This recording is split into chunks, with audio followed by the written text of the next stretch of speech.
Hello and welcome to Mediumship Matters with me, Hannah McIntyre. And if you've listened to this week's Mediumship Mini, you will know it's all a little bit chaotic here.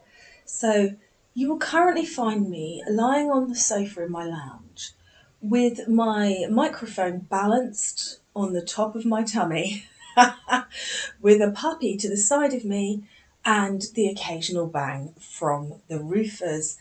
But you know what? It can't always be perfect. This is what I say to you guys. Sometimes you just have to do it and not wait for perfection. So I hope that you will bear with me today as I attempt to do it and suffer through my perfectionism. Now, some of you will have seen on social media that I got my puppy Gloria. She's been with us just over a week.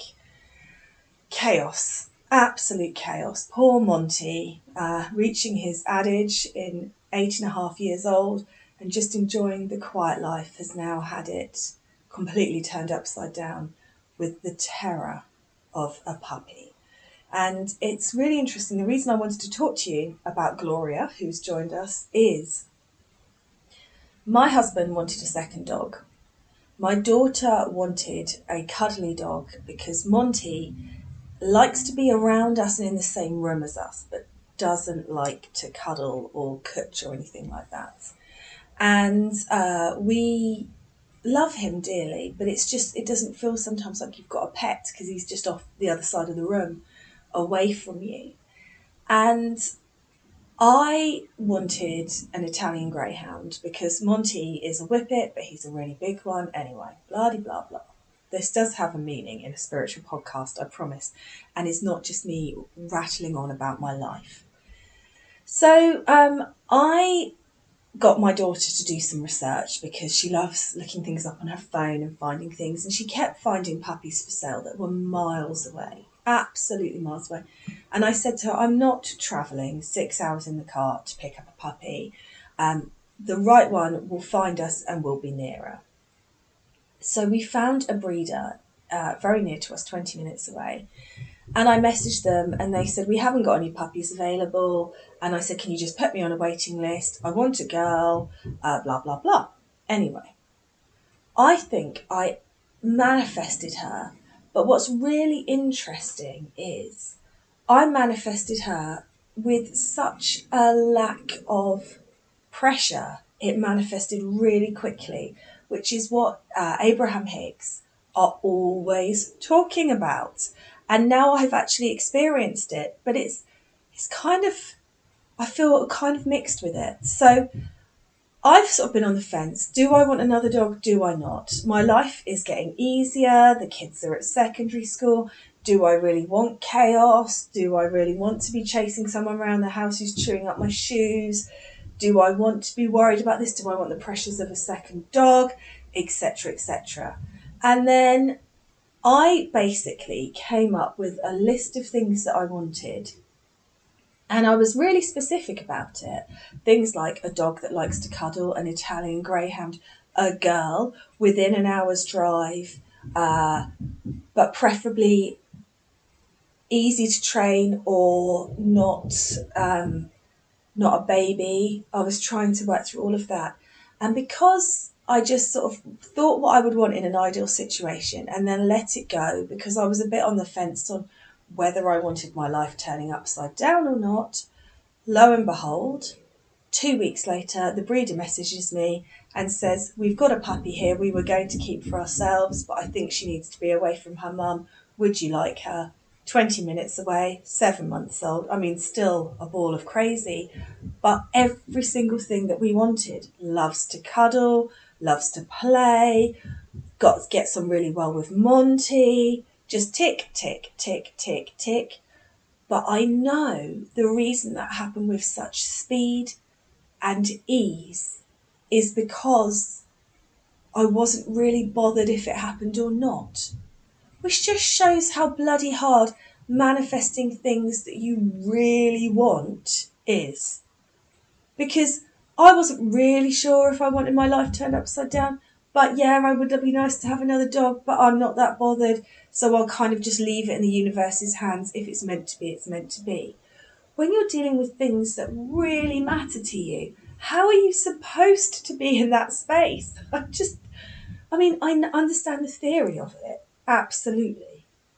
But by default, when you want it, how are you supposed to just let it go?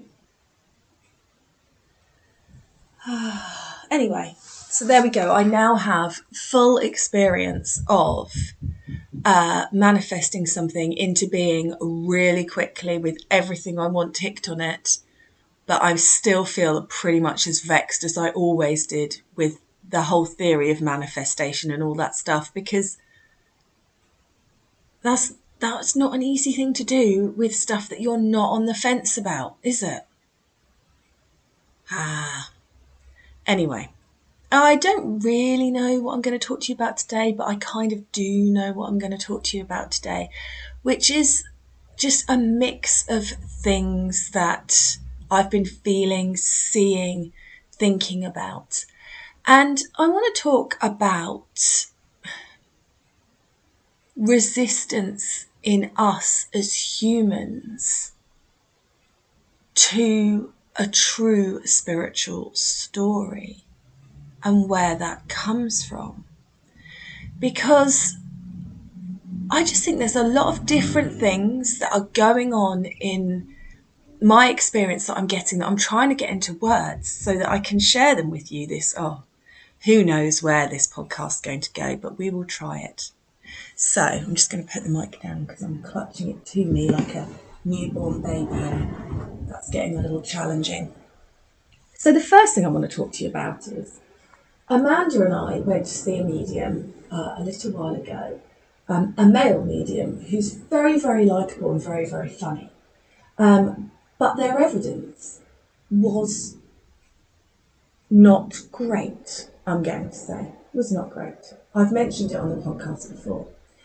And Amanda and I have been talking about that, why it is acceptable for him to get lower quality evidence than it is for me.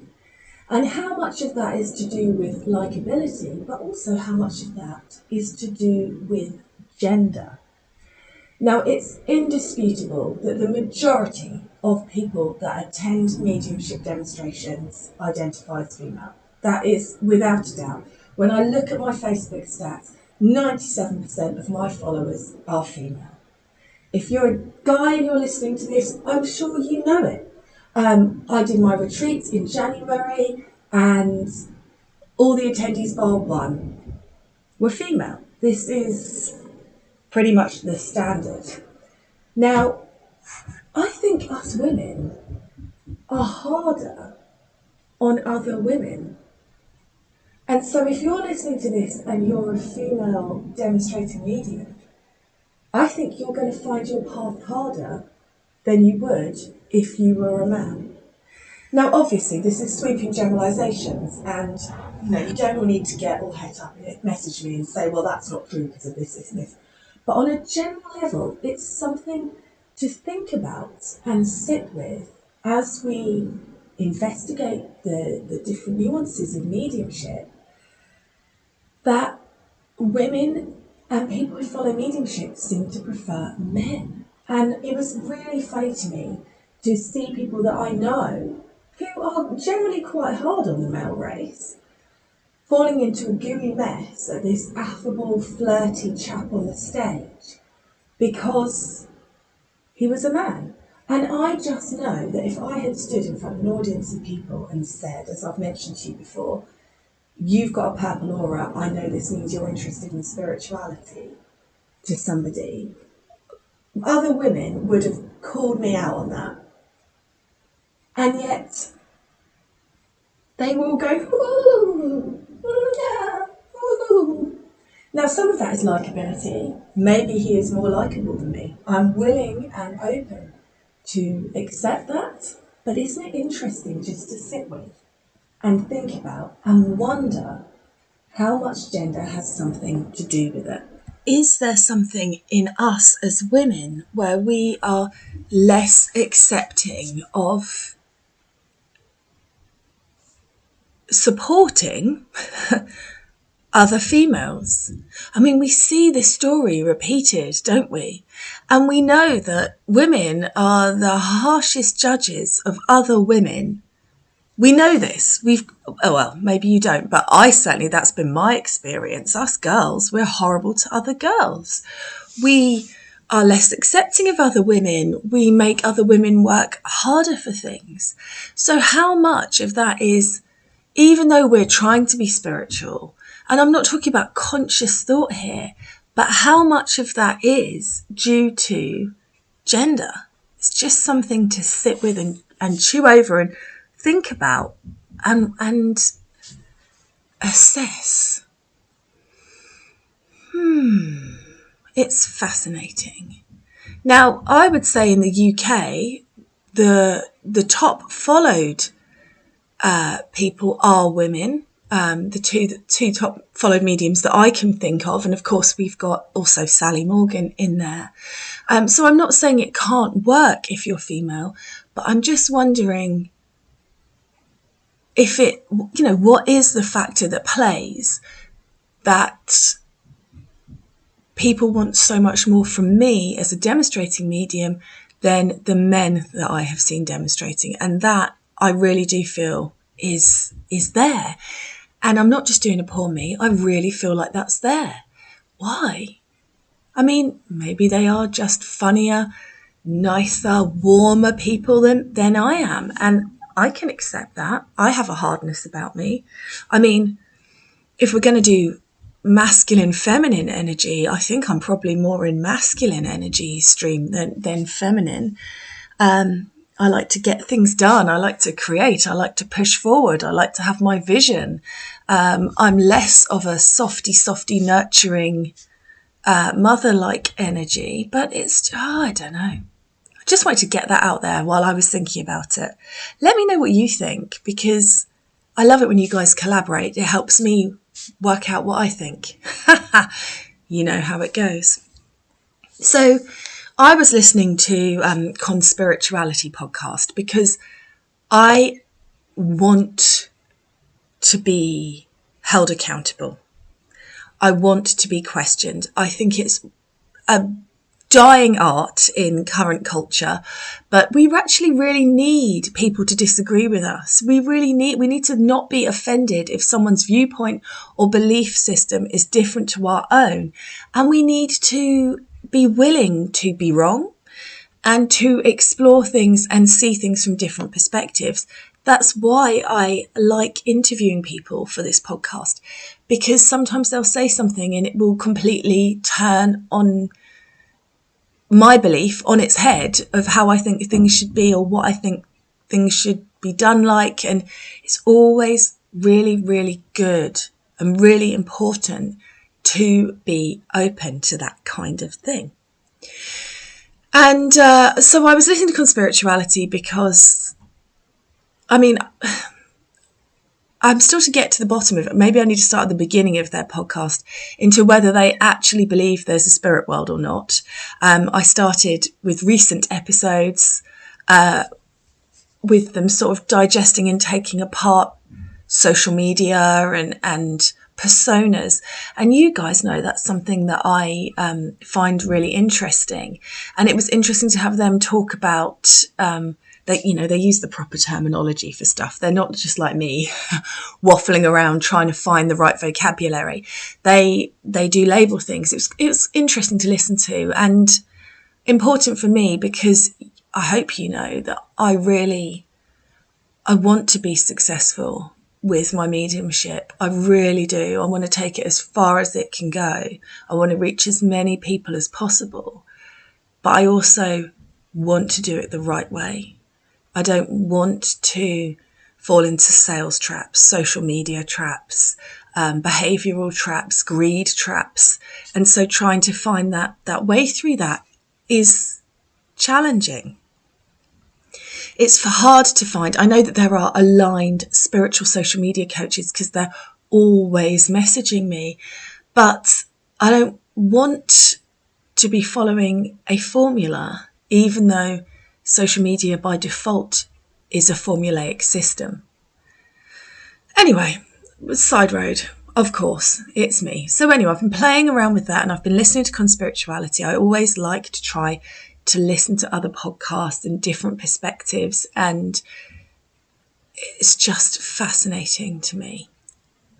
So I was listening, and they were talking about needing to have a backstory, a sob story, to make your followers buy into you and your story. And I knew that happened, of course, but I also just find it bloody fascinating that we as a human race find it harder to accept spirituality from somebody that says, well, I just fell into it. I didn't know I was a medium. I didn't know where it was coming from. And prefer people to say, I found it through my darkest moments. And what is that about? What is it in our human psyche that is so disempowered about our own journeys that we have to have these, awakenings, callings?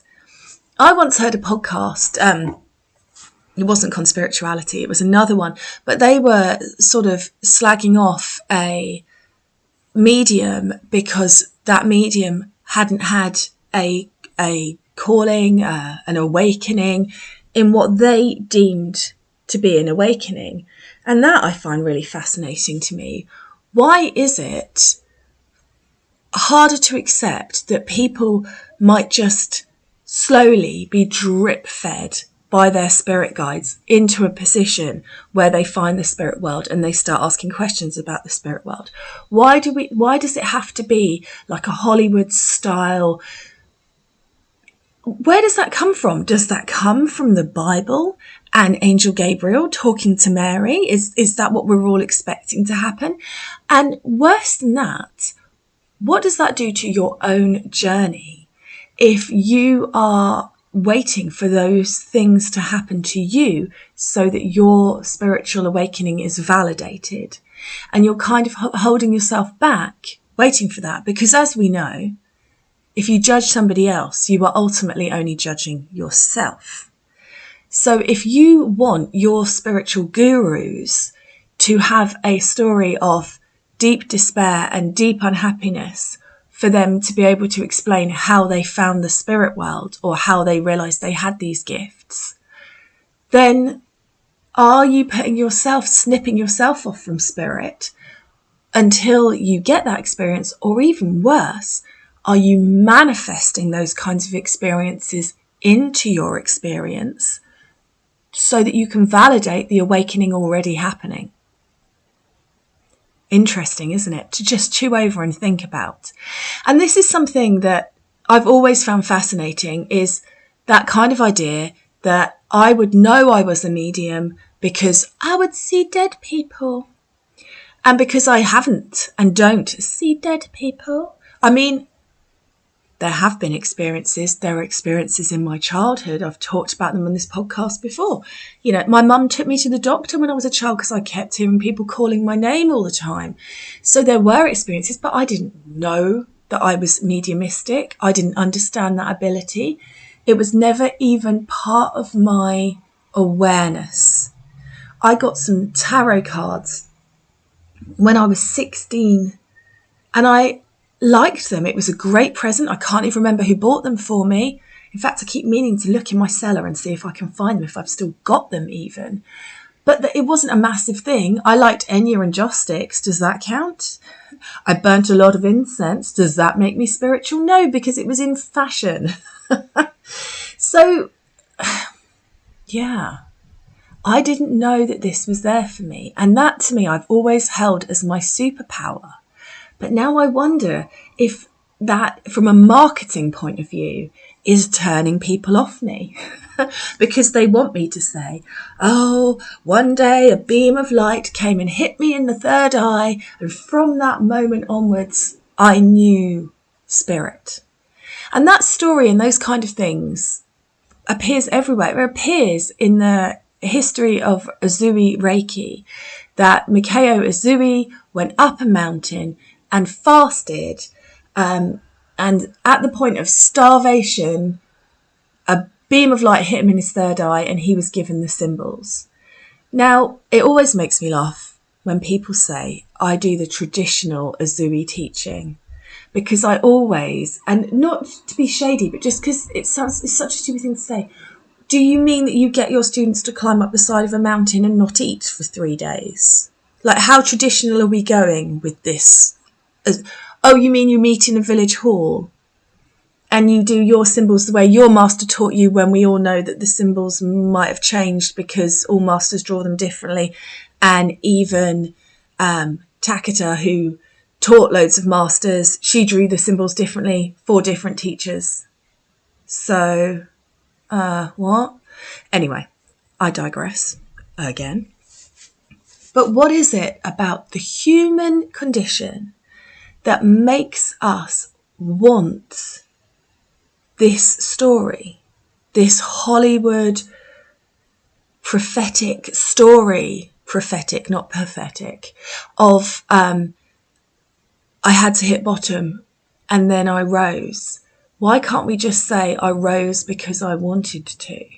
I didn't quite hit bottom. It was pretty bad there for a time, but I was okay.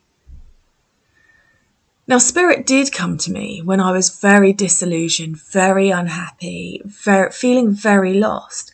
But I don't think I realised how lost I was until I'd been working with Spirit and working on my healing for a few years. It's not as exciting, is it? It's not as exciting to say to you, well, I didn't know I could do this. And then I went to a group and it turned out I could. And then it turned out that everybody could. And slowly, really, really slowly, almost imperceptibly slowly, over months and months and years and years and years, I learnt to heal myself. And I'm still on that healing journey because it never ends. And I'm never going to get a gold star telling me I've done. And it's an ongoing thing, and sometimes I win at it and sometimes I lose at it. It's just not as sexy as I spoke to Spirit when I was a child.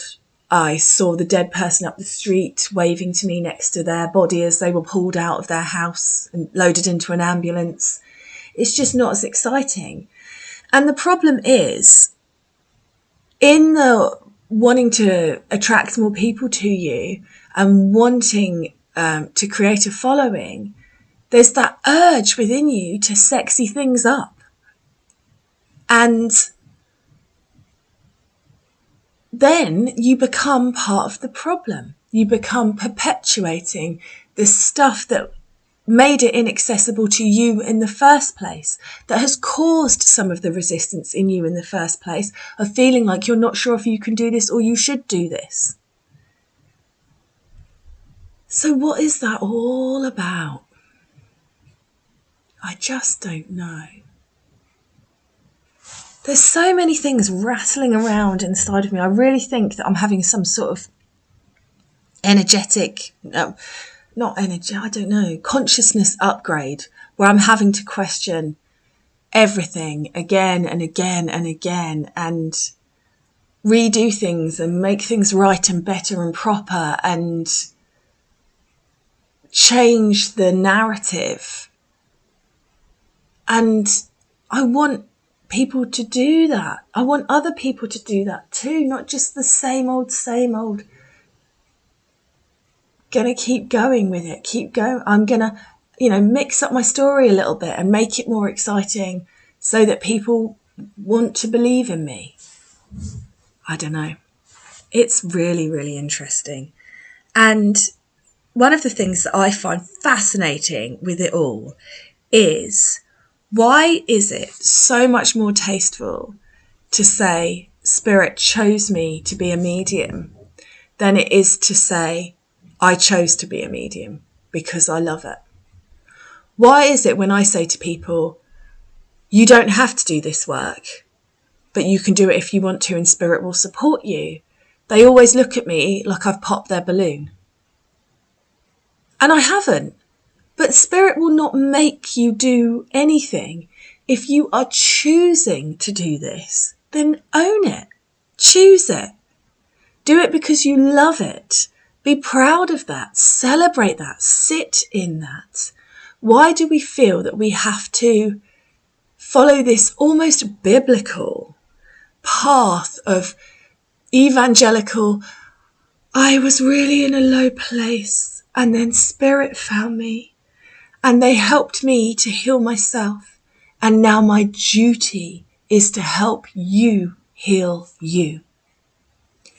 Why is the dialogue not, I didn't know I could do this, Spirit helped me to do this, it was mind-blowing to me, and now I would love for you to have that experience too, and I just love telling people about mediumship. And yeah, I know that Spirit are using me as a tool to share that information with you, and that they love it as much as I love it, and we build together through that knowing.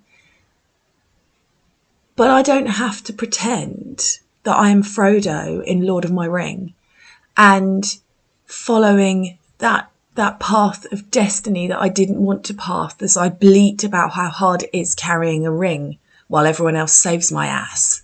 I mean, that is what we're all expecting, is it not?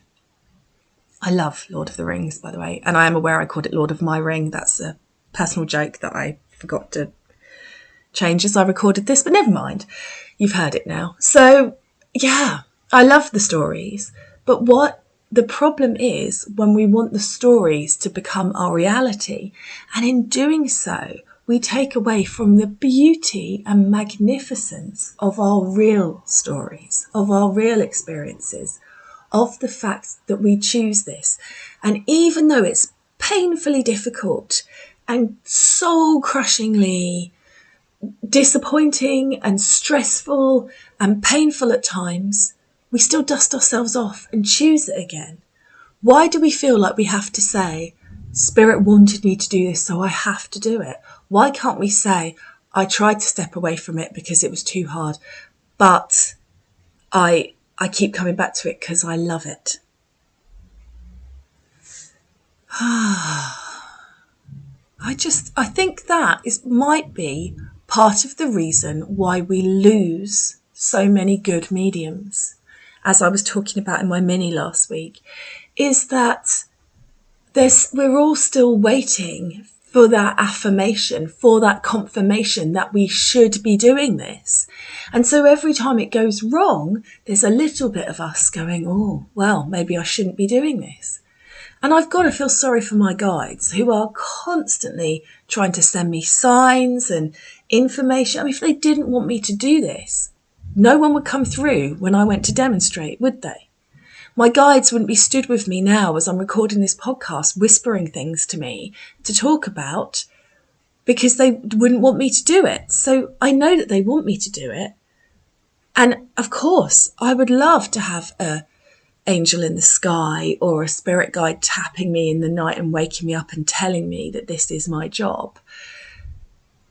But then that would take away my free will and choice, wouldn't it? Because as soon as they tell me that I have to do this, then that path is set in stone. And this is not what life is about. Life is about what you choose. We came here to choose. Our souls craved contrast, making mistakes, getting it right. Our souls craved loss and grief and sadness so we could appreciate the love we have in spirit when we're back together. I don't believe that this world is designed to be a happy place. I think it can be a happy place if you choose it to be, but I do not believe that we are here for it to be hearts and roses. I don't believe that we are on an ascension journey where the planet is going to suddenly become fluffy bunnies like Willy Wonka's Chocolate Land and everything's going to be amazing. I think we are here for the darkness so that we can experience the light, so that we can understand and appreciate the light. And I think our souls crave the negative stuff so that we can feel the difference. If we're in the other side and it's just all amazing, everything is awesome all the time, you need to have the bits where it doesn't go well so you can appreciate the awesome. I don't know, that's just what I think. But equally, I think that there is such value in the day-to-day hardships that we face, where it doesn't all have to be the worst case scenario. And if you found your way to mediumship through the worst case scenario, I am not invalidating your experience at all. I know some incredible mediums who have come to mediumship through their loss, through losing people that they loved so deeply. I'm not belittling that, but I'm also saying if you happen to be like me and it was a Thursday afternoon and things started to change and then they changed drip fed for you over the subsequent 10 years, that is just as valid. And that is just as valuable a story to share. And it's just as valuable for you to allow yourself to tell that story in its purest form without embellishment.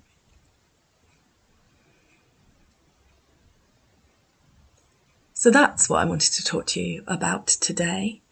I think I've run out of steam.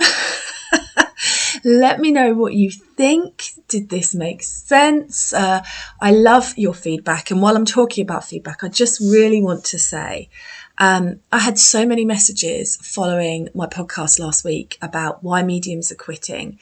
And it really meant so much to me to hear from you all, because this is what I mean. If we're only telling the I'm predestined to be a medium, this is where I'm at story, then what about the rest of us that are going, God, this is bloody hard. I don't know if I can do it today.